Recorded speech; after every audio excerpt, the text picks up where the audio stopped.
Viewers, অনেক দিন পরে কিচেনে চলে এলাম। রোজার মধ্যে একটা ঠান্ডা ঠান্ডা লাচ্ছি তৈরি করে দেখাবো আজকে। এই গরমে একটা লাচ্ছি একদম মানে সন্ধ্যা ইফতারের সময় একটা স্বস্তি এনে দিতে পারে। তো চলুন ভিউয়ার্স, এই বানানা উইথ ইয়োগার্ট লাচ্ছি আমাদের তৈরি করতে কি কি লাগছে বানানা 3টা টুকরো করে নিয়েছি। খেজুর লাগছে হচ্ছে আপনার এখানে 5 থেকে 7টা। মিষ্টি দই লাগছে এখানে 1 কাপ। কিছু বরফের টুকরো লাগবে। অনেকে একটু বেশি বরফ খেতে ভালোবাসেন, যে ঠান্ডা ঠান্ডা মানে বেশি বরফ বলবো না, বলবো যে ঠান্ডা খেতে ভালোবাসেন, তাই বেশি করে বরফ দেন। আমরা একটু ঠান্ডার প্রবলেম আছে বলে একটু কমিয়ে আর কি দিলাম। হ্যাঁ, তো আমি কলাগুলোকে ব্লেন্ডার করার জন্য ব্লেন্ডারে জারে আমি দিয়ে দিচ্ছি। 3টা কলা এখানে বিচি ছাড়িয়ে নেওয়া আছে। 5-7টা খেজুর সুন্দর করে একটু ভিজিয়ে রেখেছিলাম। ভেজালে আপনারা খেয়াল রাখবেন, এটাও ভিজিয়ে রাখবেন। ভিজিয়ে রাখলে কিন্তু আপনাদের ব্লেন্ড করতে সুবিধা হবে।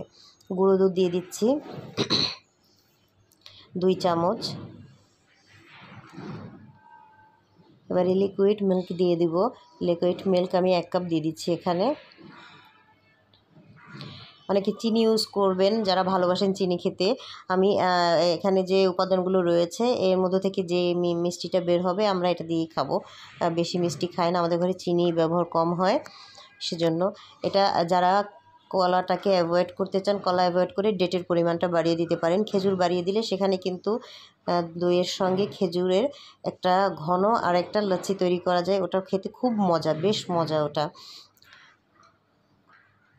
পরিমাণ মতো দিয়ে দিচ্ছি পানি।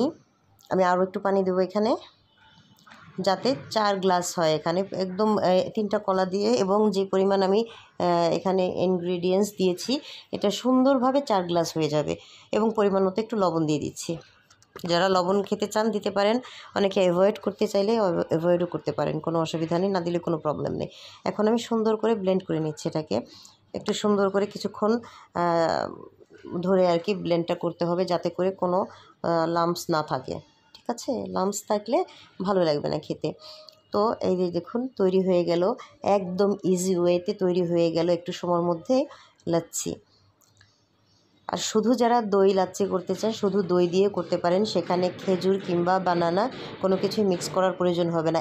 একই সাথে মানে 3 ধরনের লাচ্ছি তৈরি করা যায়, আমি সেটাই বলে দিলাম আর কি। ঠিক আছে, যে যেটা ভালোবাসেন, যেভাবে ভালোবাসেন, যেটা প্রিফার করেন খেতে, সেটাই করে ফেলতে পারবেন অনায়াসে। খুব একটা হেলদি লাচ্ছি এবং মানে প্রাণ শীতল করার মতো। সন্ধ্যার সময় যখন আমরা ইফতারিতে এরকম একটা লাচ্ছি পাই আমাদের খুবই ভালো লাগে, তাই না? খেতে ইচ্ছে করে। তো আজ এ পর্যন্তই। আল্লাহ হাফেজ।